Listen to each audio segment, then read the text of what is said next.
बड़ा नारा आजकल लग रहा है, I love Mohammed, I love Mohammed. आज एक व्हाट्सएप पर मैसेज आया कि कल बनारस में जुलूस निकलेगा, फला जगह से फला जगह तक। हमारी नौजवान नस्ल को जुलूस निकालने की बड़ी चिंता है। अरे आई लव मोहम्मद, ये जो तुम जुमला इस्तेमाल कर रहे हो, इसका मतलब समझते हो? इसका मतलब है कि मैं मोहम्मद से प्यार करता हूं सल्लल्लाहु अलैहि वसल्लम। तू नबी से प्यार करता है? तेरी दाढ़ी तो नहीं बता रही तू नबी से प्यार करता है। तेरा तौर तरीका तो नहीं बता रहा है तू नबी से प्यार करता है। हर मिनट पर तेरी जबान से निकलने वाली गाली तो नहीं बताती तू नबी से प्यार करता है। तेरा अपनी बीवी के साथ जो सलूक है वो तो नहीं बताता है कि तू अपने नबी से प्यार करता है। तू अगर नबी से प्यार करने वाला होता, तेरा चेहरा भी नबी की सुन्नत के मुताबिक होता। तो नबी से प्यार करने वाला होता, फजर की नमाज में ऑटोमेटिक तेरी नींद खुल जाती कि मेरे नबी को नमाज से बड़ा प्यार था। तुझे नबी से प्यार होता तो तू अपनी बीवी के साथ बेवफाई ना करता, तू एक्स्ट्रा मैरिटल अफेयर ना करता, तू अपनी बीवी के साथ गलत सलूक ना करता। क्योंकि जिस नबी से तू प्यार का दावा करता है, उस नबी ने तो अपनी बीवियों से बड़ी मोहब्बत की है। तो मेरे भाइयों, ये आई लव मोहम्मद का नारा लगा लेना और स्लोगन लगा लेना और स्टेटस लगा लेना, अगर हम वाकई में अपने नबी से प्यार करते हैं तो हम नबी की सीरत को अपनाएं, नबी के तरीके को अपनाएं। नबी ने क्या मकाम दिया है औरत को। नबी की तरबियत में रह के अम्मा आयशा ने वो इल्म हासिल किया। इमाम ज़ुहरी कहते हैं अगर दुनिया की तमाम औरतों का इल्म एक तरफ रख दिया जाए और अम्मा आयशा का इल्म एक तरफ रख दिया जाए तो अम्मा आयशा का इल्म भारी पड़ जाएगा। आपके घर में गोश्त बनता, गोश्त के छोटे छोटे पीस बना करके आप खदीजा की सहेलियों क्या भिजवाया करते थे। खदीजा की बहन हाला बिनते खुवैलिद कभी आती थी, कभी उनकी आवाज मोहम्मद रसूलुल्लाह के कानों में पड़ती थी, अल्लाह के नबी को खदीजा की याद आ जाती थी। वो खदीजा जिनका नाम आप अक्सर लिया करते थे, एक मरतबा हजरत आयशा ने कह दिया है अल्लाह के नबी ऐसी क्या खास बात थी, क्यों इतना नाम लेते हैं आप खदीजा का। कहा कि ऐ आयशा, खदीजा ने उस दौर में मेरा साथ दिया था जिस दौर में किसी ने मेरा साथ नहीं दिया था। वासतनी बेनफ्सिहा व मालिहा, खदीजा ने अपनी जान के जरिए मेरा साथ दिया, अपने माल के जरिए मेरा साथ दिया। खदीजा ने मुझे औलाद का सुख दिया, मेरी तमाम औलादें मुझे खदीजा से मिली। बाद में आपको एक बेटा इब्राहिम नाम का जो पैदा हुआ वो हजरत मारिया के पेट से थे, वरना अल्लाह के रसूल की जितनी औलाद पैदा हुई सब हजरत खदीजा के पेट से पैदा हुई। ये खदीजा कौन थी?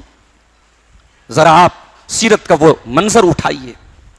अल्लाह के रसूल के ऊपर कुरान की पहली वही नाजिल होती है, कुरान की पहली आयतें नाजिल होती हैं और अल्लाह के नबी के कंधे पर नबूवत की जिम्मेदारी डाली जाती है। अल्लाह के नबी घबराए घबराए घर आते हैं। बुखारी की तीसरी रिवायत है, आप कहते हैं ज़म्मिलूनी है खदीजा, मुझे चादर उड़ा दो। हजरत खदीजा जल्दी से चादर लेके आती, उड़ाती है। क्या बात है? अल्लाह के प्यारे नबी पूरा वाकया सुनाते हैं। ऐ खदीजा, मेरे साथ ऐसा ऐसा हुआ। लक़द खशीतु अला नफ्सी, ऐ खदीजा मुझे ऐसा लग रहा है कहीं मेरी जान न चली जाए, कहीं मैं खत्म न हो जाऊं। नबूवत की ये जिम्मेदारी जो अल्लाह ने मेरे कंधे पर डाली है, ऐ खदीजा ये जिम्मेदारी मैं कैसे उठाऊंगा। शौहर टेंशन में है, शौहर परेशान है, शौहर घबराहट में है। एक बीवी का रोल क्या होना चाहिए, एक बीवी का किरदार, एक बीवी का कर्तव्य क्या होना चाहिए, एक बीवी की ड्यूटी क्या होनी चाहिए। खदीजा ने वो ड्यूटी अदा की मेरे प्यारे साथियों। हजरत खदीजा ने फरमाया कल्ला वल्लाहि मा युखज़ी कल्लाहु अबदा इन्नका लतसिलुर रहीम व तुक्सिबुल मादूम व तुक़रिज़ ज़ईफ़ व तुईनु अला नवाइबिल हक़्क़ि। ऐ मेरे सरताज, अल्लाह ताला कभी आपको रुसवा नहीं करेगा। आप बेसहारों के सहारा हैं, आप जरूरतमंद लोगों के काम आते हैं, आप रिश्तेदारों के साथ अच्छा सलूक करते हैं, आप मेहमानों की मेहमान नवाजी करते हैं, आप सबका भला चाहते हैं। अल्लाह आपका बुरा कभी नहीं चाहेगा, आपके साथ कभी बुरा नहीं होगा, ये मेरी गारंटी है। इतना कहा हजरत खदीजा ने और जनाब मोहम्मद रसूलुल्लाह सल्लल्लाहु अलैहि वसल्लम के सीने में ठंडक पहुंच गई, आपका कलेजा ठंडा हो गया।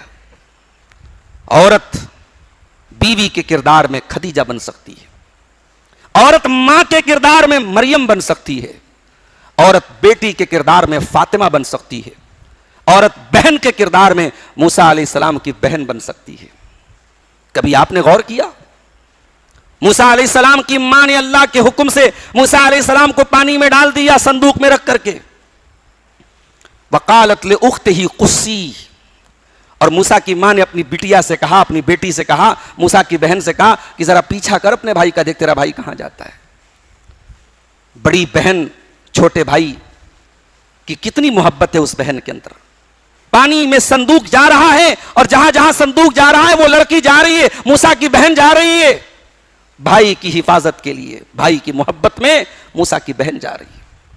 और जब वो फिरौन के महल में पहुंचता है वो संदूक, और फिरौन की बीवी की गोद में हजरत मूसा पहुंचते हैं, और फिरौन की बीवी अपने शौहर से कहती है, ला तख्तुलूहु, ऐ मेरे शौहर, ऐ मेरे सरताज, आपने बहुत सारे बच्चों को कत्ल करवाया है, मर्डर करवाया है, इस बच्चे का मर्डर मत कीजिएगा, इस बच्चे का कत्ल मत कीजिएगा। फिरौन बहुत बड़ा जालिम था, फिरौन किसी की नहीं सुनता था, मगर औरत के अंदर अल्लाह ताला ने इतनी कबूलियत रखी है, औरत के अंदर अल्लाह ताला ने बात मनवाने की इतनी सलाहियत रखी है कि फिरौन जैसा जालिम भी अपनी बीवी के आगे पिघल गया। बीवी ने बड़ी मोहब्बत से, बड़े प्यार से कहा, ला तख्तुलूहु असा अन यनफाना औ नत्तखिज़हु वलदा, ऐ मेरे सरताज, हम इसे अपना बच्चा बना लेंगे, हम इसे अपना बेटा बना लेंगे, बड़ा प्यारा बेटा है, इस बच्चे को कत्ल न कीजिए।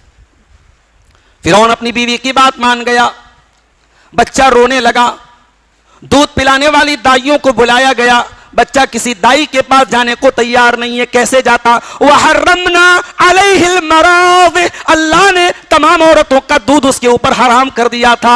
अल्लाह को उस बच्चे को उसकी मां से मिलाना था। मूसा की बहन पहुंची है वहां, वो कहती है, मैं एक परिवार को जानती हूं, मैं एक औरत को जानती हूं, मुझे उम्मीद है कि वो औरत आएगी, ये बच्चा चुप हो जाएगा। ये जो बच्चा रो रहा है, बिलक रहा है, दूध के लिए बेताब है, ये बच्चा, ये इसकी तड़प दूर हो जाएगी, ये बच्चा चुपचाप हो जाएगा। मूसा की मां को लेके आई मूसा की बहन, और जब मां की गोद में बच्चा पहुंचा है, मां के सीने से लगा है, रोना बंद कर देता है। अल्लाह ने मूसा की मां को की तरफ ये पैगाम भेजा, मूसा की मां के दिल में ये बात डाली कि ऐ मूसा की मां, तो बहुत घबराती थी, बहुत परेशान थी, अपने बच्चे को पानी में डालने का हमने तुझे जब ऑर्डर दिया कि तू अपने बच्चे को पानी में डाल दे, तो तुझे घबराहट हो रही थी। आज हमें तेरे बच्चे को वापस तेरे पास बुलाना था, देख हमने कैसे अपनी कुदरत से तेरे बच्चे को वापस तेरी गोद में लाके रख दिया। तो औरत बहुत कुछ कर सकती है मेरे भाइयों, मगर आज के दौर में क्या हुआ? औरत को औरत नहीं रहने दिया गया। औरत की आजादी के नाम पे उसे मर्दों के बराबर खड़ा किया गया, और इस्लाम पर यह इल्जाम लगाया गया कि इस्लाम ने डिस्क्रिमिनेशन किया है, इस्लाम ने भेदभाव किया है, इस्लाम ने औरत को सबसे पहले तो नकाब में कैद कर दिया। भाई आजकल फेसबुक पर क्या चल रहा है, सोशल मीडिया पे क्या चल रहा है, बॉलीवुड की फिल्मों में क्या दिखाया जा रहा है? इस्लाम में औरत की हालत बड़ी खराब है। इनके यहां तो 4-4 शादियां होती हैं, 25-25 बच्चे पैदा किए जाते हैं। इनके यहां तो तलाक तलाक तलाक कह के औरत को छोड़ दिया जाता है, और तलाक के बाद औरत का अपना जो ससुर होता है, लड़के का बाप, वो अपनी बहू के साथ हलाला करता है। बॉलीवुड की फिल्मों में यह दिखाया जा रहा है। और एक तो करेला ऊपर से नीम चढ़ा, कह लीजिए कि हमारे यहां जो पाकिस्तानी सीरियल देखे जा रहे हैं मोबाइल के ऊपर, उन सीरियलों ने और बेड़ा गर्क करके रखा है। हमारी अहलिया हमसे बताने लगी कि एक सीरियल में बीवी से शौहर कहता है, बीवी से, औरत से जो है उसकी ननद कहती है। भाई सीरियल जो होता है ना, अगर पाकिस्तान का कोई सीरियल आ रहा है, इसका मतलब कि वहां के कल्चर को दिखाया जा रहा है, कहीं ना कहीं उस कल्चर को पेश किया जा रहा है। तो ननद अपनी भाभी से क्या कहती है? ज्यादा बोल मत, तू, तेरी औकात क्या है, तू 3 लफ्जों की मार है, तेरी वैल्यू इतनी है कि 3 लफ्ज से तुझे मारा जा सकता है, तुझे खत्म किया जा सकता है। इस तरीके के सीरियलों ने और बॉलीवुड की फिल्मों ने और सोशल मीडिया के प्रोपेगेंडों ने दुनिया को यह सोचने पर मजबूर कर दिया कि हां साहब, वाकई में इस्लाम ने औरत पर बड़ा जुल्म किया है। अच्छा, आपने क्या किया? आपने औरत को सम्मान दे दिया। कितना सम्मान दे दिया भाई? आपने इतना सम्मान दे दिया कि औरत बेचारी मां का भी काम करे, खाना भी उसे ही बनाना है, बच्चों को भी उसे ही पालना है, शौहर का हक भी उसे ही अदा करना है, और फिर उसे 12 घंटे जॉब भी करना है, अपने ऑफिस में अपने बॉस को भी खुश करना है, उसे कंप्यूटर पर बैठ के जॉब भी करना है, उसे ऑफिस में बैठ के नौकरी भी करनी है। आपने औरत को इज्जत कहां दी? आपने तो औरत को और गुलाम बना दिया। इस्लाम ने तो औरत को महारानी बनाया था। इस्लाम कहता, औरत अगर बेटी है, बाप कमा करके ला के खिलाएगा, औरत अगर मां है, औलाद ला के खिलाएगी, औरत अगर बीवी है, शौहर उसको कमा के ला के देगा, और अगर बाप नहीं है तो भाई अपनी बहन को कमा के ला के देगा। औरत को काम करने की जरूरत नहीं है। इस्लाम ने तुझको रानी बनाया तो तू तो नौकरानी बनने पर तुल गई। हां, इस्लाम ने यह भी कहा कि मर्द औरत दोनों बराबर नहीं है। फरमाया अर्रिजालु कव्वामूना अलन निसा, मर्द औरत के ऊपर कव्वाम है। कव्वाम का मतलब यह नहीं कि मर्द दारोगा है और औरत उसके सामने बीगी बिल्ली बन के रहे, नहीं नहीं। मतलब यह है कि जिंदगी चलाना है, घर चलाना है, परिवार चलाना है, तो घर का कोई मुखिया होना चाहिए, घर का कोई हेड होना चाहिए। वो हेड कौन होगा? वो मर्द होगा। अब आप कहेंगे मौलवी साहब ये ऐसा क्यों रखा गया? मर्द को मुखिया क्यों बनाया गया, औरत को मुखिया क्यों नहीं बनाया गया? समाज में जरा नजर उठा के देख लीजिए। जिन औरतों ने घर चलाया है और मर्दों को चूड़ी पहना के बिठा दिया गया, उन घरों की गैरत खत्म हो गई, उन घरों की हया खत्म हो गई, उन घरों की शर्म खत्म हो गई। जिस घर में औरत कमा के लाए और मर्द बैठ करके बच्चों का पैम्पर बदले, देख लो उन घरों की क्या हैसियत है। इस्लाम अल्लाह का बनाया हुआ दीन है मेरे प्यारे साथियों। इस्लाम यह नहीं कहता है कि मर्द औरत बराबर हैं। लोहता स्टेशन पर आप चले जाइए, बनारस कैंट स्टेशन पे आप चले जाइए, आप अपनी अहलिया के साथ जाइए और 4 बड़े बड़े बैग आप लगेज लेके जा रहे हैं। यहां से आपको कलकत्ता जाना है, दिल्ली जाना है, बेंगलोर जाना है, सूरत जाना है। आप अपनी नाजुक सी अहलिया को 4 बैग दे दीजिए कि लो बेगम, मर्द और औरत बराबर बराबर हैं। 4 बैग हमारे, 4 बैग है, 2 बैग आप लाद लो, 2 बैग मैं लाद लेता हूं। 2 बैग बेचारी औरत परेशानी के साथ उठा के चल रही है। समाज क्या बोलेगा? बहुत अच्छा हो रहा है, मर्द और औरत दोनों सिमिलर है, दोनों कॉमन है, दोनों में मुसावात हो। नहीं, समाज कहेगा गलत हो रहा है, अन्याय हो रहा है। समाज कह रहा नहीं साहब ये गलत हो रहा है, औरत के ऊपर इतना बोझ क्यों? क्यों भाई, तुम तो बराबरी की बात करते हो। वहां आप बराबरी की बात नहीं करेंगे, वहां आप कहेंगे नहीं साहब औरत तो कमजोर है, औरत तो नाजुक है, मर्द को चाहिए वो चारों लगेज थामे, औरत को लगेज थामने की जरूरत नहीं है। इस्लाम यही तो कहता है, इस्लाम यही तो कहता है कि है औरत तू नाजुक है, तेरा काम ऑफिस में जॉब करना नहीं है, तेरा काम बिजनेस करना नहीं है, तेरा काम काउंटर पे बैठ के ग्राहकों का मन नहीं लुभाना है, तेरा काम अपने घर की जिम्मेदारियों को पूरा करना है। तुझे एक अच्छी मां बनना है, तुझे एक अच्छी बेटी बनना है, तुझे एक अच्छी बीवी बनना है। और एक बात और नोट कर लो, कोई औरत अगर कमाना चाहे पर्दे में रह करके इमरजेंसी हालात में कमा सकती है। कोई मुतल्लका औरत है, कोई बेवा औरत है, कोई बेसहारा औरत है, वो काम कर सकती है। मगर इस्लाम ने इसका हुक्म नहीं दिया, इसको इस्लाम ने लाजिम करार नहीं दिया। इस्लाम ने इसको पसंद नहीं किया कि औरत कमाए, औरत को कमाने का मुकल्लफ नहीं बनाया। यानी जो काम मर्द का है इस्लाम ने औरत को उसमें हिस्सा लेने का हुक्म नहीं दिया, लेकिन जो काम औरत का है इस्लाम ने मर्द को हुक्म दिया कि तू अपनी बीवी का सपोर्ट कर, घर के अंदर के कामों में अपनी बीवी की मदद कर। अगर तू अपने कारोबार से फ्री हुआ, बिजनेस से फ्री हुआ, जॉब से फ्री हुआ, घर में बैठा है, अगर घर की साफ सफाई में, घर में बच्चों की देखभाल करने में, खाना वगैरह बनाने में अगर तू अपनी बीवी का हाथ बटा दे तो ये कोई गलत बात नहीं है। तेरे प्यारे नबी जनाब मोहम्मद रसूलुल्लाह सल्लल्लाहु अलैहि वसल्लम भी अपनी बीवियों के घर में कामों में हाथ बटा दिया करते थे। अम्मा आयशा से पूछा गया अल्लाह के नबी जब घर में होते थे तो क्या करते थे? फरमाया यकूनु फी मेहनत आहलिही, अल्लाह के प्यारे नबी अपने घर में अपने घर वालों के कामों में हाथ बटा दिया करते थे।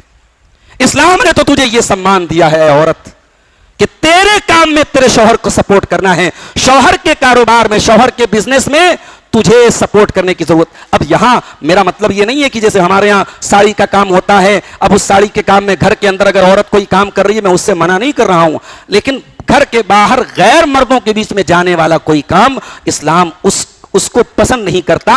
और अगर गैर महरम से पर्दा बेपर्दगी का मामला हो रहा है तो इस्लाम तो उसको हराम करा देता है, इस्लाम मना करता है। आप कहते हैं साहब इस्लाम ने औरत को क्या दिया है? इस्लाम ने औरत को यह मकाम दिया है कि कुरान में मर्दों के नाम पर कोई सूरत नहीं है, लेकिन औरतों के नाम पे सूरतुन निसा है। इस्लाम ने औरत को यह मकाम दिया है कि यही औरत अगर मां है तो कुरान बार बार हमसे कहता है कि अपनी मां को तकलीफ न पहुंचाना। सूरह लुकमान में फरमाया ववस्सैनल इंसान बिवालिदैहि हमलतुहु वहनन अला वहनिन व फिसालुहु फी आमैन। ऐ इंसान अपने मां बाप के साथ तू अच्छा सलूक कर, तेरी मां ने बड़ी तकलीफों के साथ तुझे अपने पेट में रखा है। अल्लाह वालिदैन के साथ अच्छा सलूक करने की तालीम दे रहा है, मगर कुर्बानी मां की जिक्र कर रहा है। क्यों? कुर्बानी तो बाप भी देता है, मगर जो कुर्बानी मां देती है उसका कोई अल्टरनेट नहीं, उसका कोई बदल नहीं है, उसकी कोई मिसाल नहीं। अल्लाह के नबी के पास एक साहबी आते हैं, अय अल्लाह के नबी, मैंने जिहाद में जाने के लिए नाम लिखवाया है, मैं आपके साथ जिहाद में जाना चाहता हूं, गज़वा में जाना चाहता हूं, और मैं अपने माँ बाप को छोड़ के आया हूं। मेरे माँ बाप रो रहे थे, मैं उनको रुला के आया हूं, लेकिन मैं अल्लाह की राह में आपके साथ जिहाद में जाना चाहता हूं, गज़वा में जाना चाहता हूं। अल्लाह के नबी ने फरमाया, इज़हब, जाओ, अज़हिकुमा कमा अबकैतहुमा, जाकर के अपने माँ बाप को जिस तरीके से तुम रुला के आए हो, हंसा करके आओ। माँ को रुला करके तुम अल्लाह के दीन का काम नहीं कर सकते, बाप को रुला के तुम अपने अल्लाह के दीन का काम नहीं कर सकते। इस्लाम ने यह सम्मान दिया है माँ को। ये माँ बूढ़ी हो जाए, ये बाप बूढ़ा हो जाए, इस्लाम कहता है कि उनसे बात भी करो तो अदब के साथ बात करो। इम्मा यबलुगन्ना इंदकल किबर अहदुहुमा औ किलाहुमा फला तकुल लहुमा उफ्फिन वला तनहरहुमा। तुम्हारे माँ बाप में से कोई एक या दोनों बूढ़े हो जाएं, दोनों में से कोई एक बूढ़ा हो जाए या दोनों बूढ़े हो जाएं, तुमको मिल जाएं, तो तुम उनकी खिदमत करो, उनको उफ भी न कहो, उनको डांट करके ऊंची आवाज में कभी बात न करो। वकुल लहुमा कौलन करीमा, उनसे अदब के साथ बात करो, तमीज के साथ बात करो। यह मां का मकाम है, यह मां का दर्जा है। कुरान ने हमें दुआ सिखाई, जब भी दुआ के लिए हाथ उठाओ ये दुआ पढ़ो, रब्बिरहमहुमा कमा रब्बयानी सगीरा। परवरदिगार, हमारे माँ बाप पर रहम फरमा, जिस तरीके से उन्होंने बचपन में मुझे पाला है, जिस तरीके से उन्होंने मेरे ऊपर कर्म किया है, परवरदिगार तू रहम फरमा। मेरी औकात नहीं मैं उनके एहसान का बदला उतार सकूं, मैं तुझसे दुआ कर रहा हूं, तू उनके ऊपर रहम फरमा। और यही औरत अगर आपके घर में बेटी बन के आती है, नबी अकरम ने क्या फरमाया? अम्मा आयशा फरमाती हैं, एक भीख मांगने वाली औरत आई, मेरे पास खाने को कुछ नहीं था, एक खजूर थी, मैंने उठा के दे दी। उस औरत के पास, उस औरत के साथ दो छोटी छोटी बच्चियां भी थी। उसने खजूर के दो टुकड़े किए और दोनों बेटियों को दे दिया। फलम ताकुल मिनहा शैया, और खुद भूखी रह गई। हाँ मेरे प्यारे भाइयों, ये कलेजा माँ का ही होता है। माँ ही वो हस्ती है जो खुद भूखी रह के आपको खिला सकती है। वो कलेजा माँ का होता है जो खुद गीले बिस्तर पे सोएगी मगर आपको गीले बिस्तर पे सोने न देगी। जो आपको बुखार है और आप तड़प रहे हैं, आपके लिए रात भर जाग जाएगी। वो कलेजा आपकी माँ का ही हो सकता है, किसी और का नहीं हो सकता। उस माँ के एहसान को आप कभी चुका नहीं सकते मेरे प्यारे साथियों। हजरत उमर ने देखा था एक आदमी को जो अपनी मां को अपने कंधे पर बिठा के तवाफ करा रहा था और कह रहा था, इन्नी बईरुहल मुजल्लल, मैं तो अपनी मां के लिए ऊंट की तरह बन गया, सवारी की तरह बन गया। मेरी मां तो मेरे ऊपर सवार होकर तवाफ कर रही है। मुझे तो ऐसा लगता है कि आज मैंने अपनी मां के दूध का कर्ज चुका दिया, मैंने अपनी मां का हक अदा कर दिया। हजरत उमर ने कहा, तो मां का हक अदा करने की बात क्या करता है? तेरी मां ने जन्म देने के टाइम तेरी मां की जबान से जो दर्द भरी आवाज निकली थी, जो आह की आवाज निकली थी, ला सफरतम वाहिदा, अभी तो तूने उस एक आवाज का भी हक अदा नहीं किया है, हक अदा करने के। यही औरत बेटी बनकर के आती है, मां, वो मां अपने दोनों बेटियों को खजूर खिला देती है और खुद कुछ नहीं खाती है। अम्मा आयशा फरमाती हैं, जब अल्लाह के प्यारे नबी घर में आए, मैंने बताया, अल्लाह के नबी ऐसा ऐसा मामला आया, एक औरत आई और उसने दोनों बेटियों को खजूर दे दी, खुद कुछ नहीं खाया। अल्लाह के प्यारे नबी ने फरमाया, मनिब तुलिया मिन हाज़िहिल बनाति शैया कुन्न लहू सित्रम मिनन नार। ऐ आयशा, जिसको अल्लाह ताला बेटी दे करके आजमाता है, जिसका इम्तिहान अल्लाह ताला बेटी को दे करके लेता है और इस इम्तिहान में वो खरा उतर जाता है, वो बेटियां अपने मां बाप को जहन्नम की आग से बचाने का काम करती हैं। बेटी वालों, समाज कुछ भी कहता हो, अपने नसीब पर फक्र करो। अल्लाह ने आपको बेटियों का बाप बनाया है। नबियों को अल्लाह ने बेटियों का बाप बनाया था। बेटी मिली है तो आपके पास जहन्नम से बचने का एक चांस है और जन्नत में जाने का एक चांस है। जिसको अल्लाह ताला दो बेटियां दे दे, अल्लाह के प्यारे नबी फरमाते हैं मन आला जारियतैन हत्ता तबलुगा, जो दो बेटियों को पाले यहां तक कि वो बेटियां जवान हो जाएं, जा यौमल क़ियामत अना व हुवा कहातैन, आपने अपनी दोनों उंगलियों से इशारा करके फरमाया कि जिस तरीके से दोनों उंगलियां एक दूसरे के साथ मिली हुई हैं, बेटियों को, दो बेटियों को पालने वाला जन्नत में मेरे साथ होगा। बेटी है तो जन्नत से बचाने का काम करती है, और अगर यही औरत बीवी है तो ये क्या काम करती है? आइए कुरान से पूछते हैं, औरत अगर बीवी है तो क्या काम करती है? कुरान कहता हुन्ना लिबासुल लकुम व अंतुम लिबासुल लहुन्ना, ये औरतें तुम्हारे लिए लिबास है, तुम उनके लिए लिबास हो। जिस तरीके से ये लिबास तुम्हारे बदन को सुकून पहुंचाता है, ये लिबास बदन पे ना हो तो तुम नंगे हो जाओगे, बेइज्जत हो जाओगे, बेआबरू हो जाओगे। ऐ मर्दों कान खोल के सुन लो, ऐ औरतों कान खोल के सुन लो, तुम्हारी बीवी तुम्हारे लिए लिबास है, और ऐ बीवियां, ऐ औरतों तुम्हारे शौहर तुम्हारे लिए लिबास हैं। यानी शौहर बीवी एक दूसरे की इज्जत ढांकने का काम करते हैं, एक दूसरे की इज्जत पर पर्दा डालते हैं। लिबास कहा अल्लाह ने। हमारे समाज में कोई जींस की पैंट पहन रहा है, कोई टी शर्ट पहन रहा है, कोई कुर्ता पैजामा पहन रहा है, कोई शेरवानी पहन रहा है। क्यों पहनता है? इंसान लिबास वो पहनता है जिस लिबास में वो अच्छा लगे, वो खूबसूरत नजर आए, वो स्मार्ट नजर आए, वो हैंडसम नजर आए। अल्लाह ने कहा कि बीवी शौहर के लिए लिबास है, शौहर बीवी के लिए लिबास है। क्या मतलब? मतलब यह हुआ कि शौहर बीवी की जिंदगी को और बीवी शौहर की जिंदगी को सुंदर बनाती है, खूबसूरत बनाती है। अगर बीवी की जिंदगी से शौहर को निकाल दो, शौहर की जिंदगी बेरौनक हो जाएगी। शौहर की जिंदगी से बीवी को निकाल दो, दोनों की जिंदगी खराब हो जाएगी, बेकार हो जाएगी, ब्लैक एंड व्हाइट हो जाएगी। जिंदगी का नूर है बीवी शौहर के लिए, शौहर बीवी के लिए। कुरान कहता है वमिन आयातिही अन खलक लकुम मिन अनफुसिकुम अज़वाजन लितस्कुनु इलैहा व जअल बैनकुम मवद्दतन व रहमा। अल्लाह की बहुत बड़ी निशानी यह भी है कि उसने तुम्हारे जोड़े बनाए, तुम्हारी बीवियों को बनाया ताकि तुम उनसे सुकून हासिल करो। आजकल एक नया रिश्ता समाज में जन्म ले रहा है, गर्लफ्रेंड बॉयफ्रेंड का रिश्ता। एक नया रिश्ता जन्म ले रहा है, बगैर शादी के एक्सपेरिमेंट हो रहा है। साल 2 साल साथ में रहते हैं, फिर समझ में आया तो शादी करेंगे, वरना तुम अपने रास्ते हम अपने रास्ते। माफ करना मेरे प्यारे साथियों, यह बेगैरतों का तरीका हो सकता है, यह इस्लाम के मानने वाले का तरीका नहीं हो सकता। इस्लाम में कोई गर्लफ्रेंड बॉयफ्रेंड का कल्चर नहीं है, कोई रिश्ता नहीं है गर्लफ्रेंड और बॉयफ्रेंड का। इस्लाम निकाह का हुक्म देता है। कोई लड़की है, खूबसूरत है, दीनदार है, आपको पसंद आ गई, आप निकाह का पैगाम भेजिए, प्रॉपर चैनल से आइए, चोर दरवाजों से मत आइए। अल्लाह के नबी के दुनिया में आने से पहले दौरे जाहिलियत में अरब के अंदर, मक्के के अंदर जो शरीफ घर की औरतें होती थी वो खुलेआम ज़िना नहीं करती थी। उस जमाने में भी खुलेआम ज़िना नहीं होता था। खुलेआम ज़िना कौन करती थी? लौंडियां करती थी। जो यानी आजाद औरतें जो होती थी, शरीफ औरतें, वो ज़िना नहीं करती थी। लेकिन शरीफ औरतें क्या करती थी उस जमाने में, दौरे जाहिलियत में?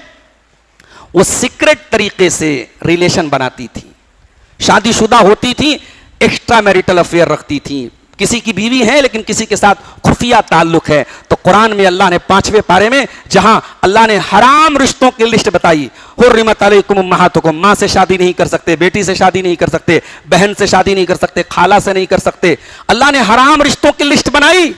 तो उसके बाद अल्लाह ने एक बात यह भी कही, वला मुत्तखिजाति अख्दान, खबरदार ऐ मुसलमान औरतों, तुम्हारे दीन में खुफिया ताल्लुक बनाने की इजाजत नहीं है। तुम्हें निकाह करके इज्जत के साथ खुलेआम यह बताना है कि हां मैं फला की बीवी हूं। इस्लाम किसी सीक्रेट रिलेशनशिप की इजाजत नहीं देता है।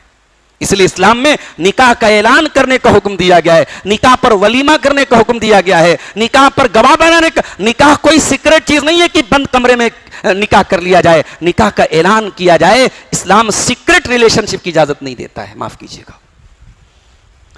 तो बीवी सुकून देगी, गर्लफ्रेंड और बॉयफ्रेंड का रिश्ता सुकून नहीं दे सकता। आज नौजवान नस्ल बर्बाद बनी हुई है। जो बेचारा अपने बाप को की दवा के पैसे नहीं है, वो भी किसी लड़की के मोबाइल पर रिचार्ज करवा रहा है।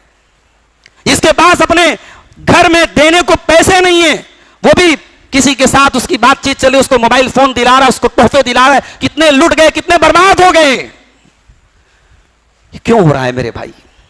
ये सुकून की तलाश में नहीं है, सुकून नहीं है इसमें। सुकून अगर चाहिए तो निकाह करो, निकाह में सुकून है। ये हराम रिश्तों में सुकून नहीं है। ये हराम रिश्ते एक ना एक दिन आपके घर को बर्बाद करेंगे, आपके परिवार को बर्बाद करेंगे। और मैं तो बड़ा अजीब और गरीब मुशाहदा कर रहा हूं समाज में कि साहब, एक औरत ये जानती है कि उसके शौहर का किसी के साथ नाजायज ताल्लुक है, वो औरत उसको बर्दाश्त कर लेती है, उसको गवारा करने को तैयार है, कोई बात नहीं। समाज में बहुत सारे लोगों का गलत ताल्लुक है, मेरे शौहर का भी गलत ताल्लुक है, लेकिन वही औरत अगर उसको यह मालूम हो जाए कि मेरे शौहर ने दूसरा निकाह कर लिया, आप बहुत बड़ा बवाल हो गया, अपने बाप को बुलाती है, भाई को बुलाती है, पुलिस केस करती है, दुनिया भर का बवाल करती है। यानी हम समाज में उस लेवल पर पहुंच गए कि हराम अमल वो हमें गवारा है, और अगर कोई हलाल अमल कर ले, अगर उसकी ताकत और इस्तिताअत है, हमें वो गवारा नहीं है। मेरे प्यारे साथियों, इसी समाज में कितनी लड़कियां हैं जो अपने बाप की नादानी से, अपनी मां की नादानी से उनकी शादी नहीं हुई, पड़ी हुई हैं। इसी समाज में कितने खुदगर्ज हैं वो मां बाप कि लड़की अगर कमा रही है तो लड़की की कमाई खाने के लिए उसकी शादी नहीं करते हैं, हत्ता कि एक वक्त आता है लड़की की शादी की उम्र निकल जाती है, लड़की बैठी रह जाती है। इसी समाज में ऐसे खुदगर्ज वालिदैन और मां बाप भी है कि लड़की अगर अपने घर में, अपने मायके में है, अपनी मां और बाप की खिदमत करती है, तो मां बाप इसलिए भी शादी नहीं करते हैं कि ये चली जाएगी तो हमारी खिदमत कौन करेगा। इतने खुदगर्ज न बनो, अपनी बच्चियों की शादी कर दो। और अगर अल्लाह ना करे किसी की बेटी तलाकशुदा है, किसी की बेटी खुलाशुदा है, किसी की बेटी बेवा है, तो ये सोच करके अपने घर में मत बिठा के रखो कि साहब हमें अपनी बिटिया से बड़ा प्यार है, उसकी इज्जत के साथ कहीं शादी कर दो। जिंदगी में सब कुछ अच्छा खाना खिला देना, अच्छा कपड़ा पहना देना नहीं होता। जब एक मर्द जवान होता है, एक औरत जवान होती है, उसकी कुछ और भी जरूरियात होती हैं जिसको अल्लाह ताला ने पूरा करने के लिए निकाह का हुक्म दिया है।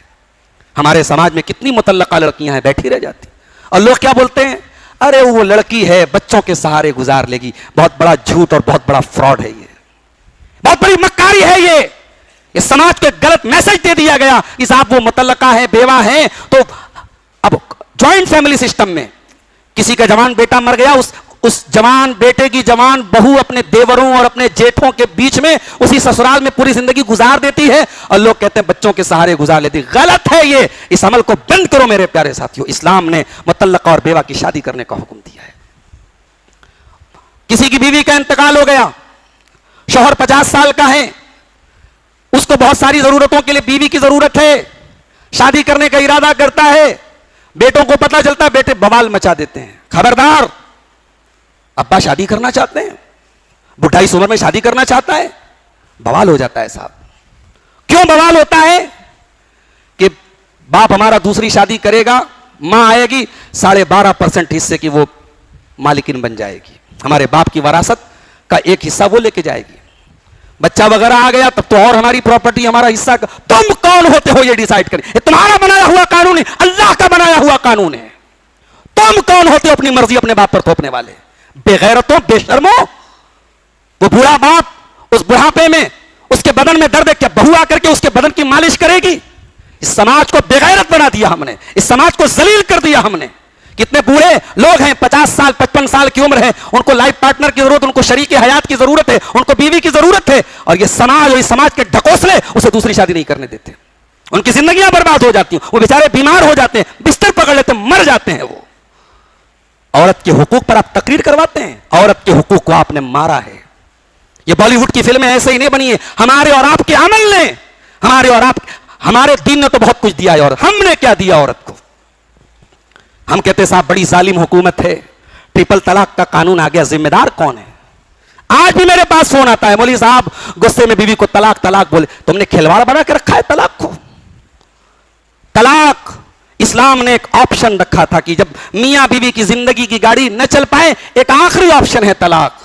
या मियां बीवी में जरा सा झगड़ा हुआ, जरा सा सालन में नमक तेज हो गया, जरा सा बीवी ने आपके कमरे को आपके हिसाब से साफ नहीं किया, आपने तलाक दे दिया। आपने औरत पर जुल्म किया है, इस बात को स्वीकार कीजिए, इस बात को एक्सेप्ट कीजिए। आपके अमल की वजह से इस्लाम बदनाम हो रहा है। इस्लाम ने तो औरत को बहुत कुछ दिया है। हमारे समाज ने वाकई में औरत को जब इतना दबाया है कि ये औरत जब आजाद होना चाहती है तो सिर्फ बुर्के से आजाद नहीं होना चाहती है, सिर्फ बाप की पाबंदियों से आजाद नहीं होना चाहती है, फिर ये औरत इस्लाम से आजाद होना चाहती है।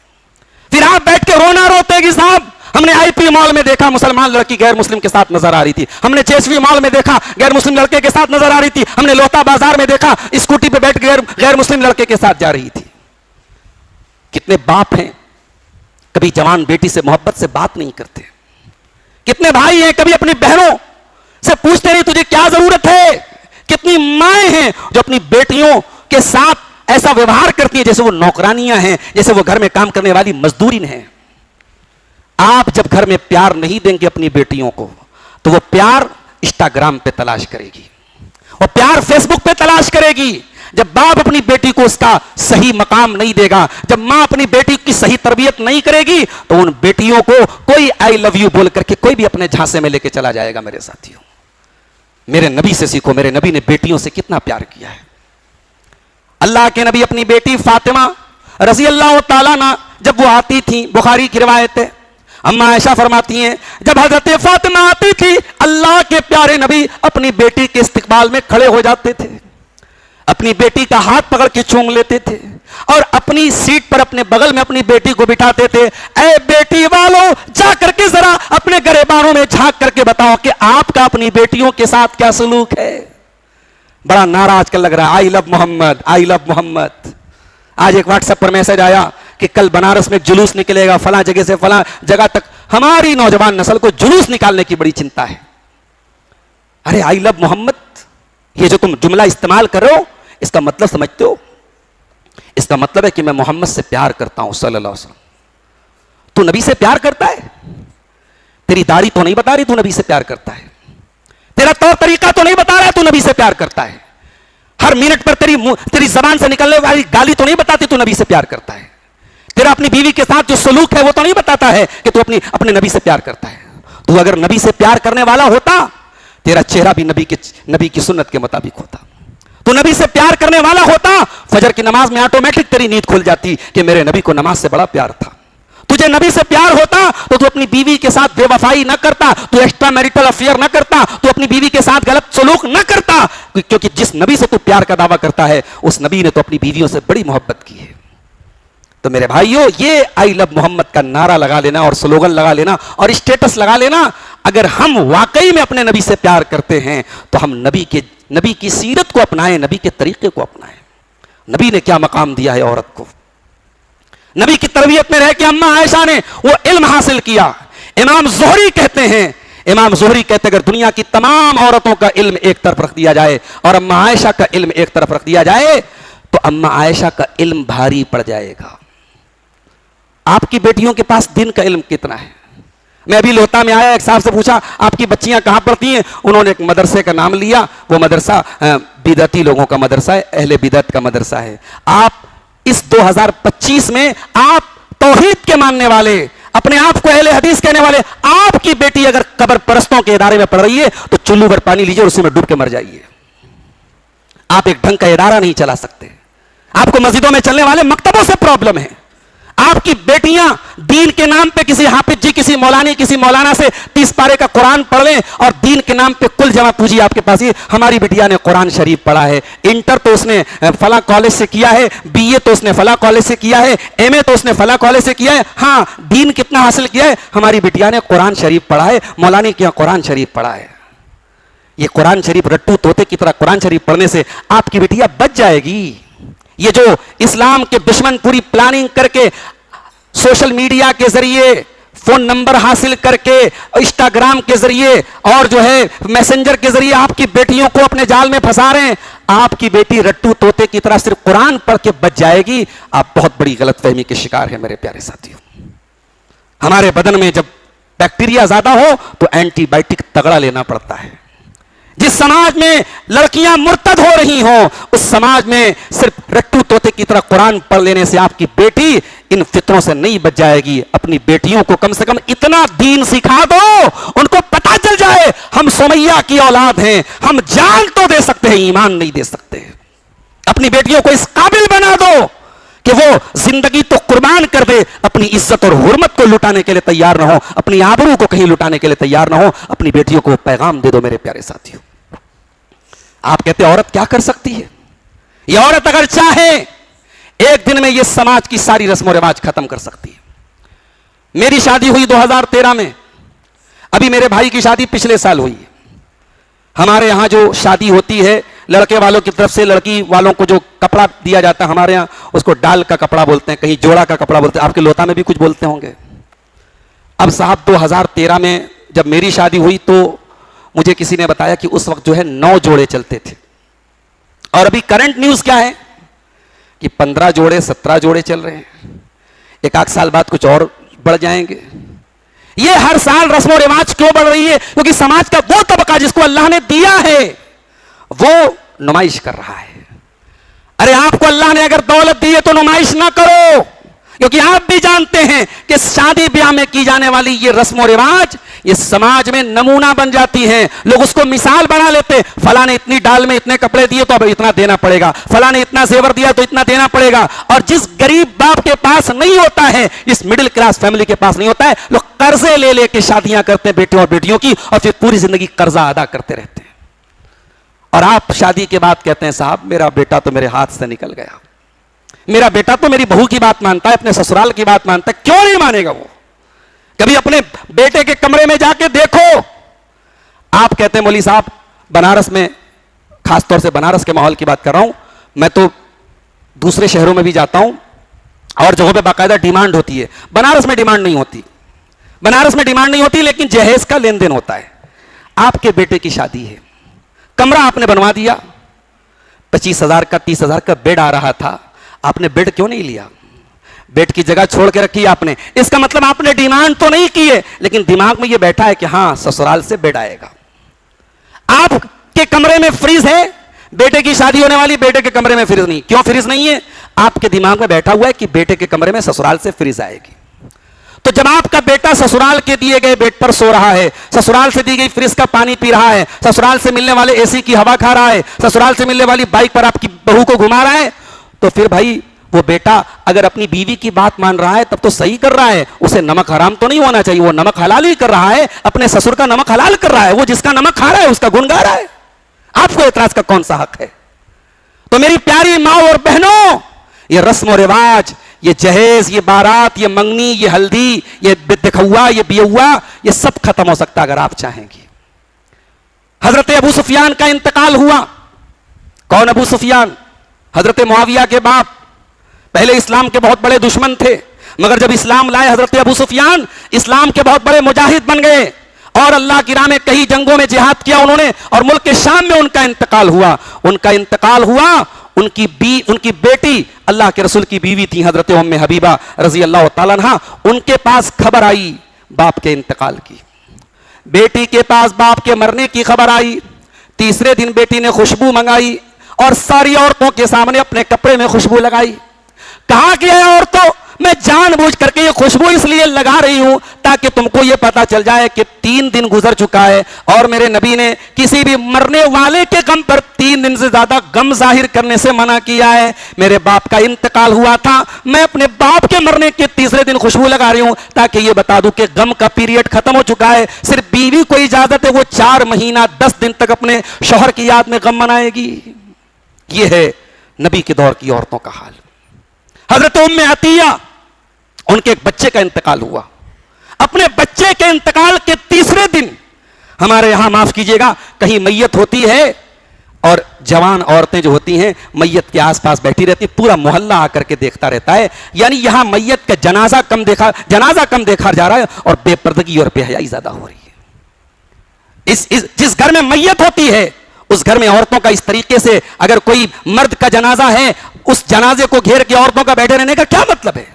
और फिर बाज घरों में क्या होता है, औरतें नाम ले लेके कहती हैं हाय मेरे अब्बा, हाय मेरे भैया, हाय मेरे जो है शौहर, उसका नाम ले लेकर के उसकी यादों को वो रोती हैं। मना किया है अल्लाह के नबी, हराम करार दिया है इस अमल को। आप रो सकती हैं, आंसू बहा सकती हैं, मगर मरने वाले का नाम ले लेकर के इस तरीके से दीन करना यह मरसिया है। और मरसिया करने वाली औरत के बारे में अल्लाह के नबी ने फरमाया उसको बहुत सख्त अजाब दिया जाएगा क़यामत के दिन। उम्मे अतिया के बेटे का इंतकाल हुआ। तीसरा दिन आया, उम्मे अतिया ने खुशबू मंगाई।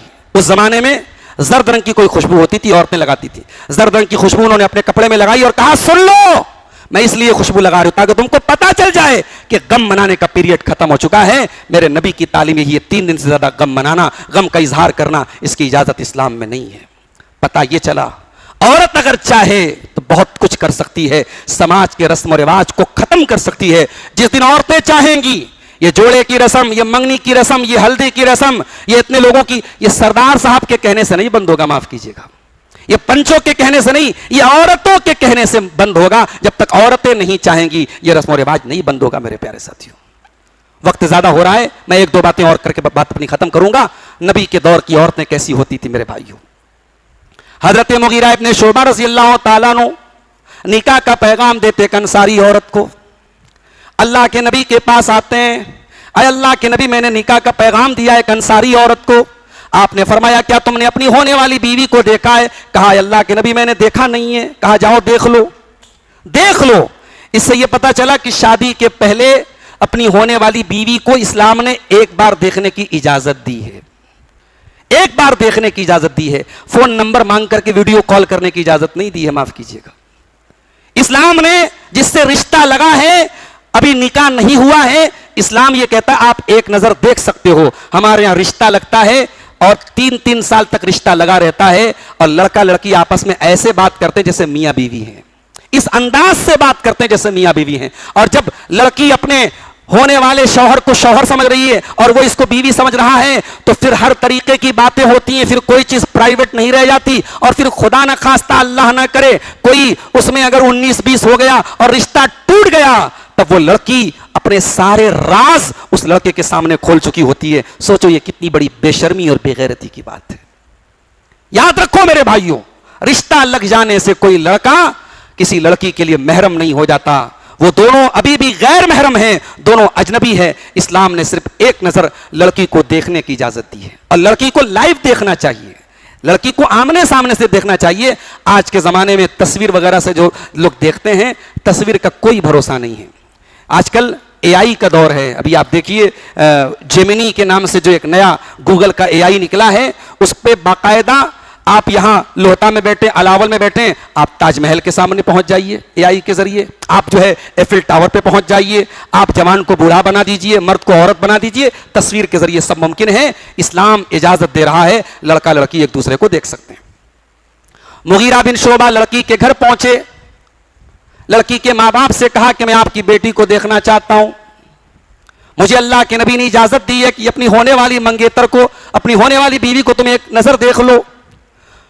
इब्ने माजा की सही रिवायत है, लड़की के मां बाप को बहुत बुरा लगा। फकअन्नहुमा करिहा ज़ालिका, लड़की के मां बाप को बहुत नागवार गुजरा। गौर करो मेरे भाइयों, वो समाज कैसा था, वो सोसाइटी कैसी थी कि अपने होने वाले दामाद के लिए भी ये गवारा नहीं है कि वो हमारी बेटी को देखे। अरे कितना बेगैरत है वो बाप जो अपनी जवान बेटी को सजा करके, संवार करके, मेकअप करा करके बेपर्दा लोटा के बाजार में घुमाता हो, मेले ठेले में लेके जाता हो। कितना बेगैरत है वो शौहर जो अपनी बीवी को दुनिया के पार्क में ले जाकर के बेपर्दा घुमा रहा हो और सारी दुनिया को अपनी बीवी के हुस्न की नुमाइश करा रहा हो। अकबर इलाहाबादी ने सही कहा था, बेपर्दा नजर आई कल जो चंद बीबियां, अकबर ज़मीं में गैरत कौमी से गड़ गया। पूछा जो उनसे आपका पर्दा वो क्या हुआ, कहने लगी कि अक्ल पे मर्दों के पड़ गया। जिस समाज की लड़कियां बेपर्दा होती हैं उस समाज के मर्द बेगैरत होते हैं। जब तक मर्दों के अंदर गैरत बाकी रहेगी उस समाज की लड़कियां बेपर्दा नहीं होंगी। मेरे प्यारे साथियों, लड़की के मां बाप अपने होने वाले दामाद के लिए भी पसंद नहीं करते वो हमारी लड़की को देखे। कहा जाओ, हम इजाजत नहीं दे सकते तुम्हें। मुगीरा बिन शोबा मायूस होकर वापस जाने लगे। लड़की अंदर पर्दे में सब बात सुन रही है, अपने मां बाप की भी सुन रही है, अपने होने वाले शौहर की भी सुन रही है। मेरी प्यारी मां और बहनों, मैंने ये वाकया क्यों बयान किया, आप जरा सुनो। इस वाकये के अंदर नोट करने वाली बात क्या है।